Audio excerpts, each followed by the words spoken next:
I'm going to focus on how to assess project work, because there has already been so much on project work. But first of all, let me ask you what your aims are. What are your expectations from this session? Why are you here? What are your objectives? Can you type them into the chat box, please? This is my way of late afternoon in Switzerland, right? This is my, oh, you want rubrics for projects. You want tips for your teaching. I'm using this as formative assessment to get inspiration. Yeah, I'm using this as formative assessment. I want to bear in mind what you need, be updated, new ideas, tips, fair, oh, I like that, fair and effective assessment. For assessment to be effective, it has to be fair to our learners. New techniques and how to use tech, tips for projects, great. I think we are on the right track. Thanks for sharing that. In my next slide, I have the objectives that I set when I started preparing this presentation. Can we move on to the next slide so that you can see what I had in mind? 2 objectives, because this is a short session. One objective is, and I'll now state it as I state a learning objective in my classroom. By the end of this session, you will be able to implement some practical ways to assess project work. That's number 1. And the second one, which I promised I would include in my abstract, is that you will be able to apply some strategies to foster learner autonomy. Thank you for, I read some compliments on the objectives. Thank you. As you can see, they are not too ambitious. They are 2 specific things. You've told me your aims. I've told you my objectives. Now, let me ask you, we're talking about project and project work. What is a project? What is your definition of project? It doesn't need to be a dictionary definition. Yes, claro, but good ones. All right, so the recordings of the videos, yes, you will get lots of information, and this slideshow, also a slideshow too, you will get it all in your goodie bag that you will get by email.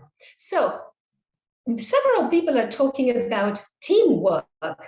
They're talking about art and crafts. So these are the ideas that are coming up. Product, putting teaching into practice. These are things that are coming up. It's a project is a collaborative team job. It may include research. It gets the students to use the language. Fantastic. Yeah, so it shows that you have been doing projects. Let me show you one definition that I included in my slideshow. Many of the things, creativity as well. Final product, interesting, because that's in my definition. In the next slide, we have a definition from Britannica. So if we can move on there, you will see that, oh, is it there? Yeah. No, I think we're still on the objectives, aren't we? I know that we are streaming, so there may be a little delay, but I'm stuck on objectives. And in the next one, there is a definition. We answer this question, yes? So in the next one, we have a definition which includes your ideas. I think the only thing you haven't mentioned is that, yeah, and I keep getting more answers, 21st century skills, especially the 4 C's, right? Cooperation or collaboration, as it's also called, communication, critical thinking, creativity. Now, notice that this is about the fact that project work requires some time. It's not a short task. Some people are mentioning Bloom's taxonomy, which we can weave in. All these things are true. Now let's see how we deal with projects. It may be a specific project that we do from time to time. It may be also project-based learning, which is everything connected with projects throughout the year. So in the next slide, you will see a few examples of projects and project-based learning. Now, I didn't know what you were going to say when you gave examples during the first session. You gave a lot more examples and much more creative. I started off with 4 that are quite typical: a group wall display, a class magazine, maybe a video, maybe a song. You went into comics, creating a comic strip as a final product, for example. You podcast. Oh, I'm glad you mentioned that, because I was thinking, I don't think it was mentioned before, but somebody mentioned a vlog. And when you gave a variety of tools and formats that you can use, it reminded me of a project that I did a couple of years ago in a class. One year, the product was a podcast, and another year, the product was an infographic. So it was completely different, although it was the same project. And this goes along the lines of what Usoa was also saying: variety, choice, different learning styles cater for the needs of different people in our classes. So I think that the next slide will also inspire you to think about 2 things. Yeah, variety is the key. I agree, Mariana. 2 big things. Doing project work or project-based learning has a lot of advantages. It also has a lot of challenges. Now, from what you have been saying, it looks like you know all the great advantages. How about the challenges? I don't want to call them disadvantages, but that's sometimes how we feel. It's like, oh, this doesn't happen when I don't do projects. I want to do projects, but there are some issues. So can you tell me some of those challenges? Equal group effort, time consuming.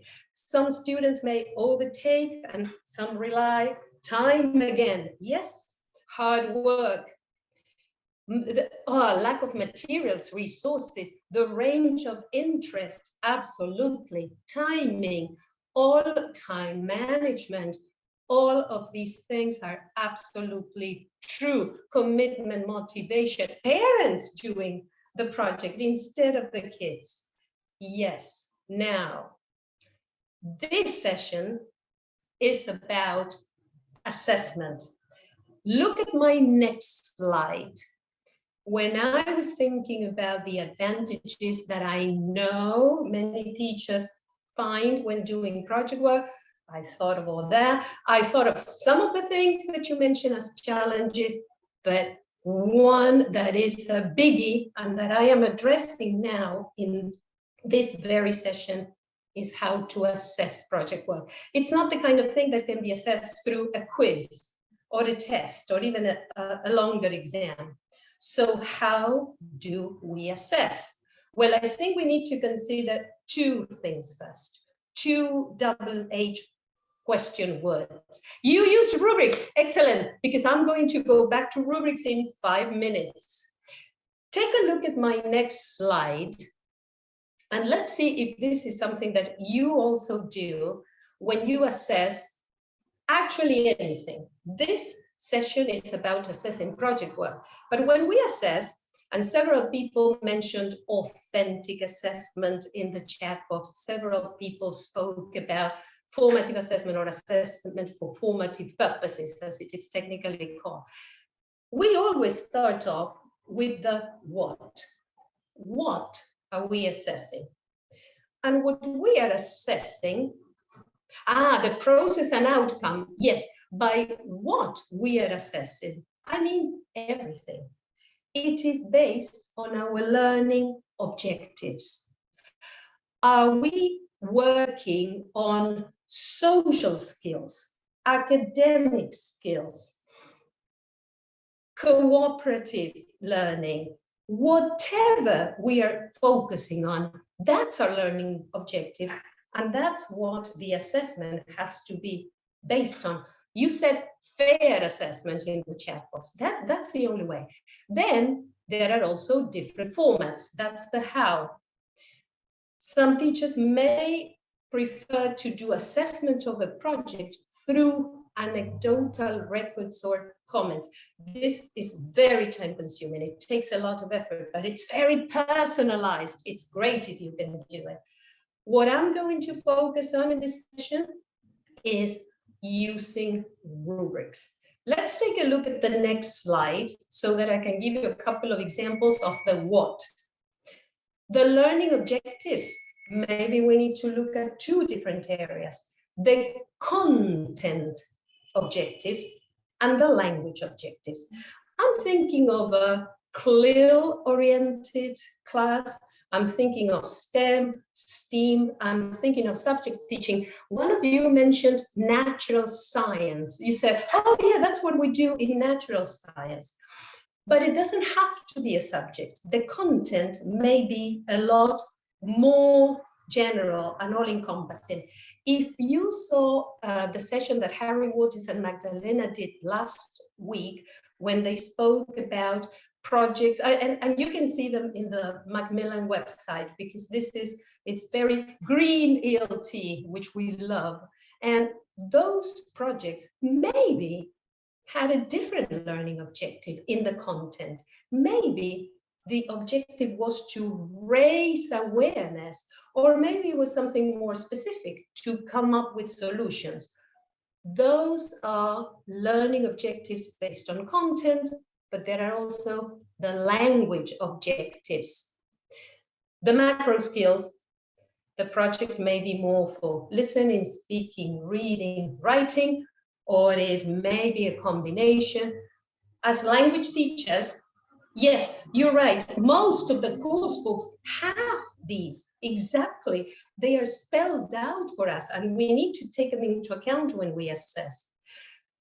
Maybe we're, as far as language is concerned, maybe we are focusing on a specific language function, or some vocabulary, or a specific grammar structure.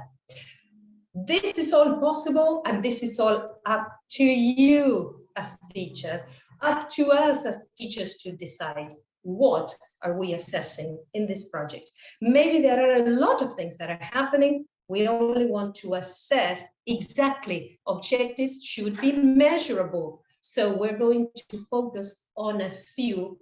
They should be measurable. They should also be specific, and they should also be actionable, something that we can do something about, right? So the next slide is about the how. This was for the what. My suggestion, yeah, listening and understanding, those would be macro skills, very general objectives. We can be more specific. So some of you have already mentioned rubrics, so you're obviously using them or have heard about them. I want to make the difference between holistic rubrics and analytic rubrics. Holistic rubrics are a little bit more blurred. Look at my image, it's kind of blurred because it's an overall judgment, and it takes into account a lot of things at the same time. I personally think that a good way to assess that is fair and effective is to use analytic rubrics. So let me give you an example. In the next slide, I used an example from something that is not academic, because I've said before, 2, 3, 4. Right. Well, let me show you this one. If they're using adjectives, the order, if they use 2 or 3 or 4, that's very specific. Exactly. That's good for a analytic rubric, for an analytic rubric, because it's specific. The project is creating a video. This is what one of my classes may be working on. And if it's not a project in the classroom, we can think about it as a job. Some people work on this. Some people create video games. How do we assess the final product of this project or real job? Well, this would be a holistic rubric. Lowest step, bad, did not even try it. If we're talking, if it's academic and we're talking in the classroom, we wouldn't say, nah, this project is bad, I didn't like it. We might say it's emerging, there's something there, it's a long way from the final destination. Another step might be, another level could be, yeah, this video game is okay. I can play it from time to time. It's all right. It's not my favorite, but it's okay. This might be developing in academic terms. If the video game is on target, exactly, positive feedback, absolutely. That's what we're trying to do. If the video game is right on target, we might say, yeah, really good. And our teenagers might say, oh, my friends and I enjoy playing it. We play it often, it's cool. In academic terms, this is proficient. And how about a mind-blowing video game? Our teenagers might say, yeah, it's amazing. We can't stop playing it. It's so good, it's addictive. That would be outstanding. That would be exemplary. But this is not really a tool that we can use to foster learner autonomy or to make our requirements really clear. So, same example, video game, but let's look at an analytic rubric that I created and that is in the next slide. It doesn't look so visual. Can we move on to the next one? Yes, there. It's worthy, but this is a work in progress. It has a lot of details. Then you can use all the tips that you saw with Usoa and that you suggested to make this more visual. You can use icons. You can use bold, highlight. Better still, you can involve your learners to make this more visual.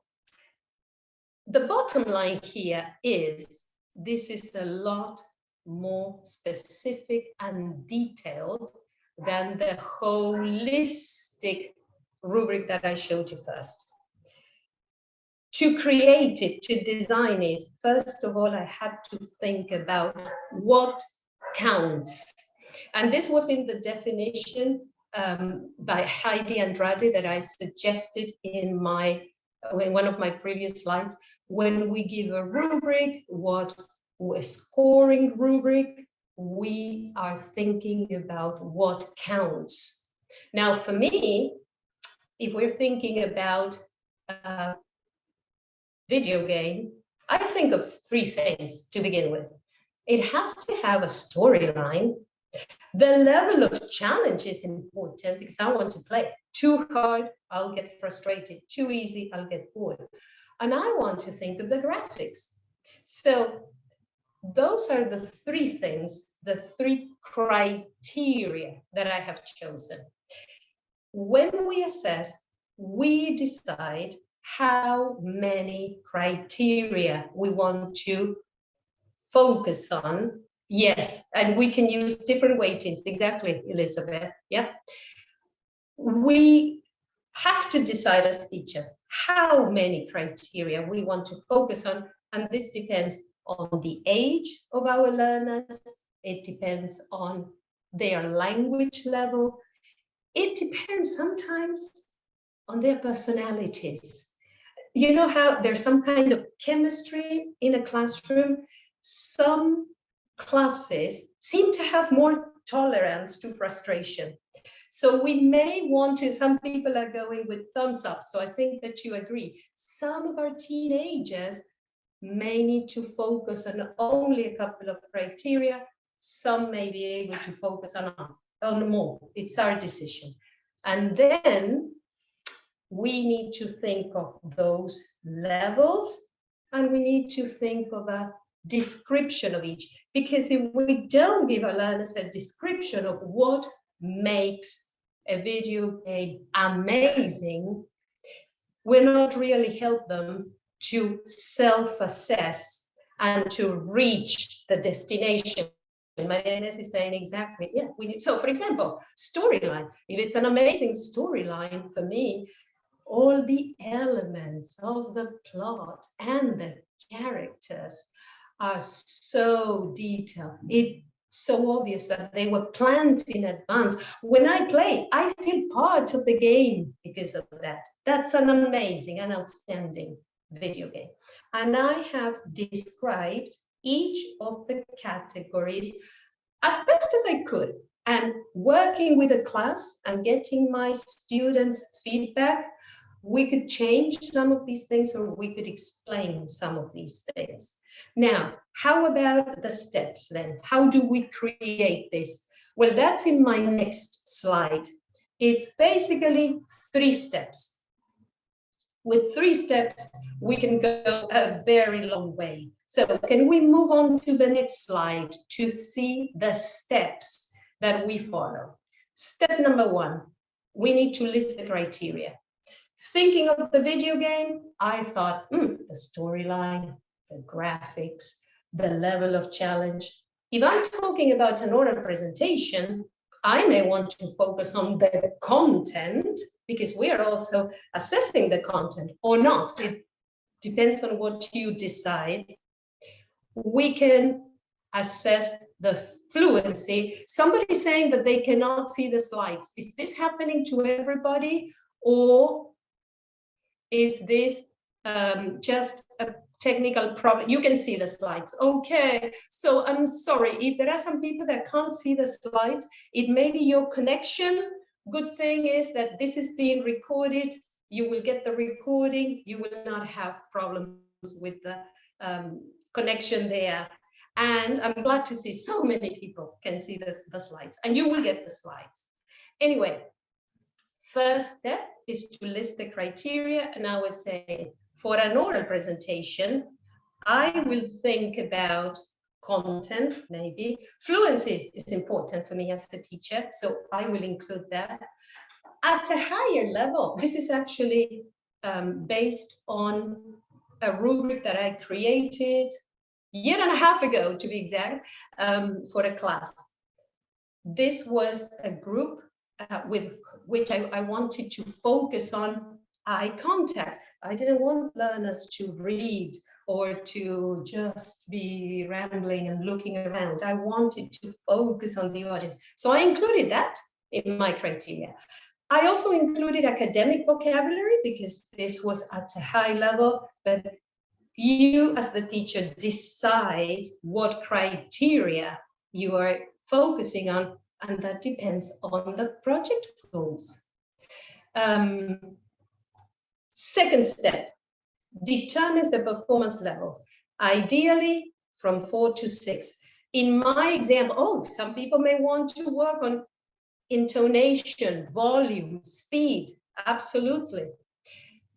For the second step then, between 4 and 6 levels. The examples that I have given you are all 4 levels because I think that's a good way to get started. Once again, it depends on the age of your learners. It depends on where we stand in rubric design. If we are more comfortable, we can design more. And the third step, this is the hard one. We need to explain what we mean by each of them, which forces us to think about, once again, as Heidi and Rada said, what counts?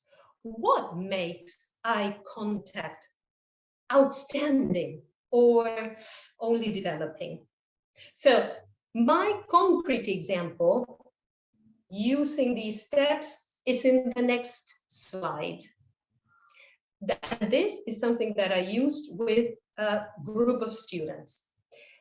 Is it worthy? Yes, it is, because we need to give details. But remember, we can make this as visual as we want. We can involve our learners to make it clearer. We can use even infographics to make this clearer. But the design follows those 3 steps.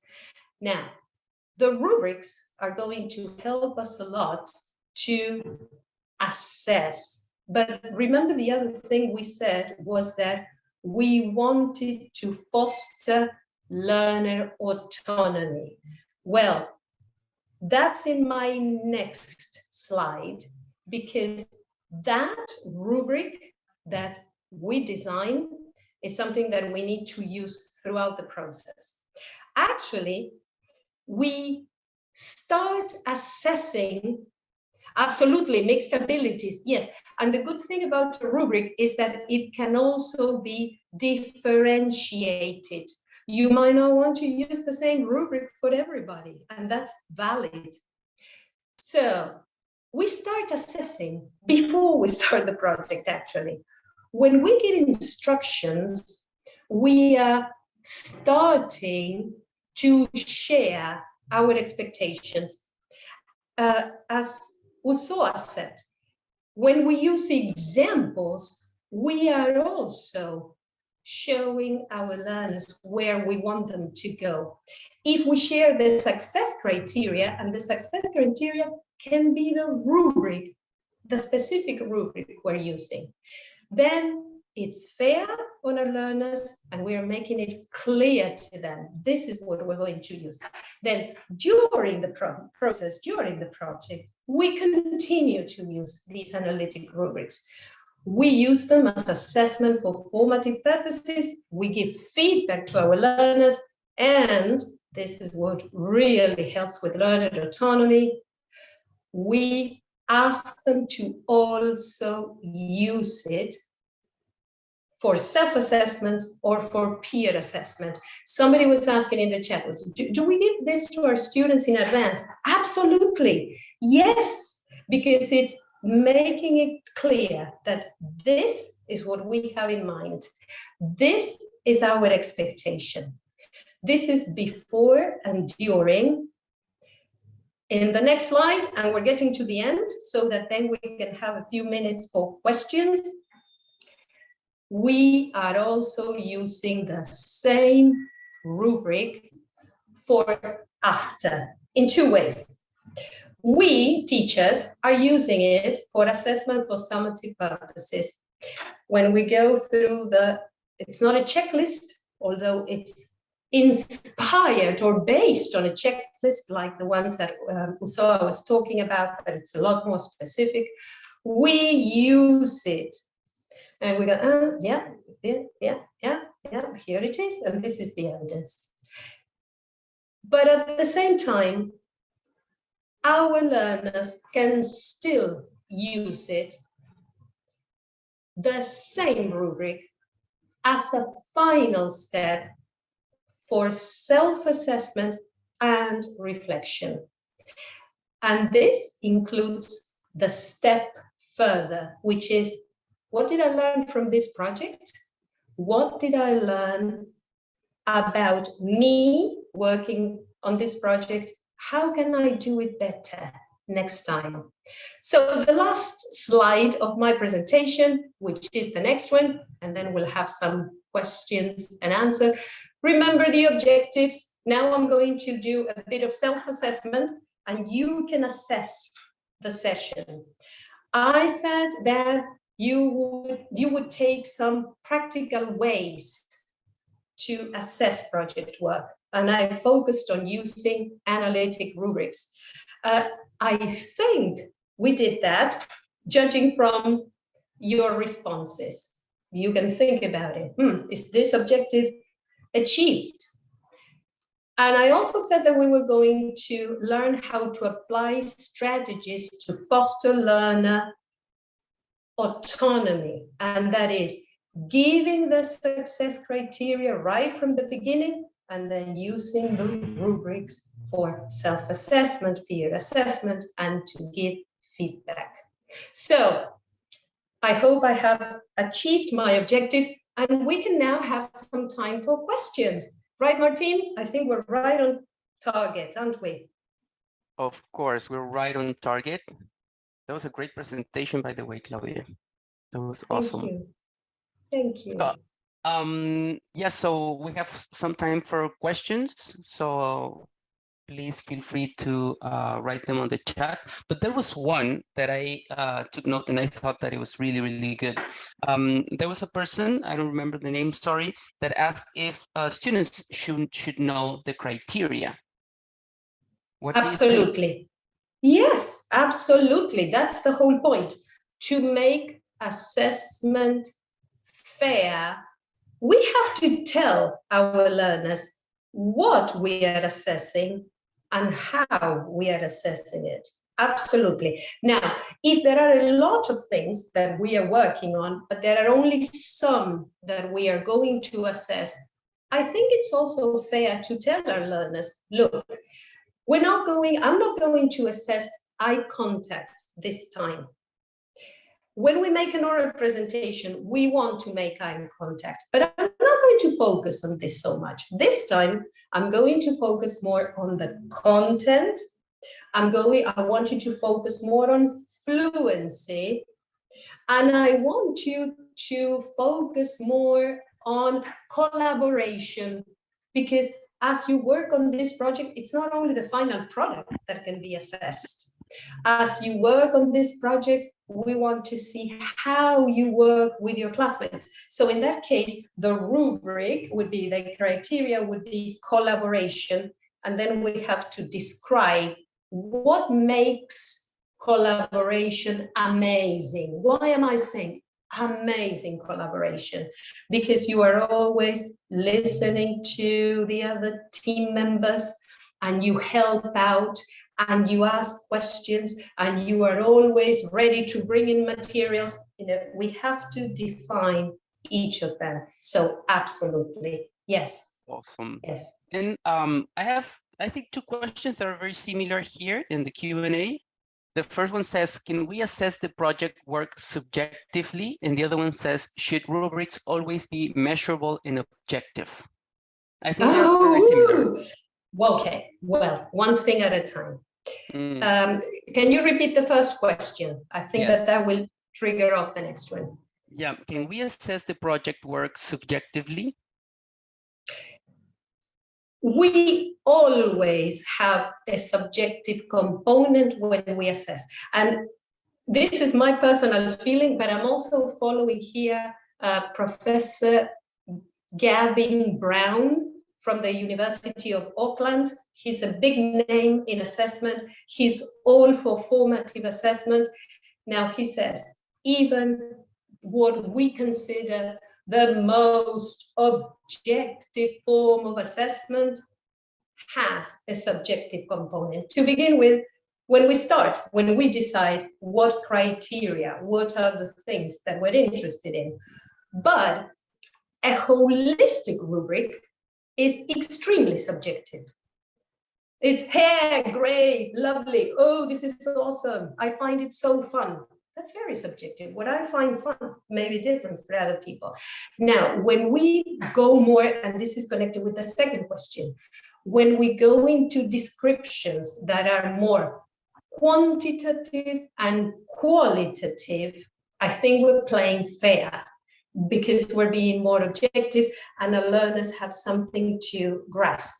I use both. You must have seen it in the rubric. Some things are quantitative.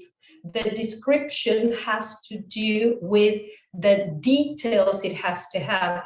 Some of them are quantitative. For example, for me, it's very hard to assess fluency without thinking of the quantitative element. That is, if I stumble a couple of times, that's normal. I'm still fluent, aren't I?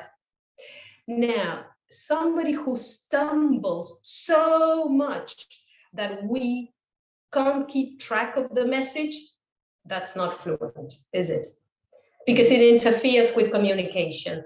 So I think that there, the quantitative element helps. And I'm sorry I'm going into some specifics that are more for a seminar on assessment than a half an hour or 45-minute session, but your questions are triggering this off.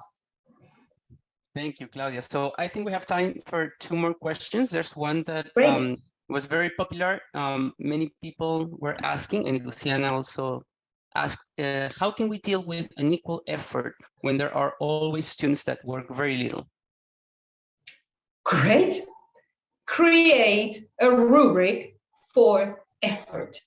And somebody suggested in the chat box that maybe not everybody needs the same rubric. And I said, yeah, that's one of the reasons why using rubrics can be a good way to differentiate.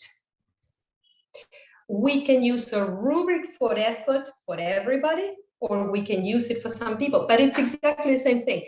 If we value the effort that goes into a project, then we need to make it one of the criteria, and we need to define. And we have to think about visible things. What shows good effort or not so good effort? Well, once again, it may be qualitative, it may be quantitative. Like, well, you were off task most of the time. That doesn't show much effort. You were on task all the time or most of the time. You provided answers. You came up with good questions. You helped the other team members. Does that make sense? Well, you know, this is forcing me to think, what does effort look like? How do I know that somebody's putting in effort? Make sense? Thank you. Some people are saying in the chat. And by the way, thank you very much for all those lovely comments. I'm reading them and I'm blushing, and that's why I'm not focusing on them, but they're really very, very nice. And I want to thank everybody for the participation, because this is what makes a session good. What you are bringing it, just like in a good class, right? We teachers do as much as we can, but it's what comes from our learners that makes it good. Okay, and I think we have one more question. Sure. And I think that is going to answer to others that we have right here is, can we have different criteria for different students in one task?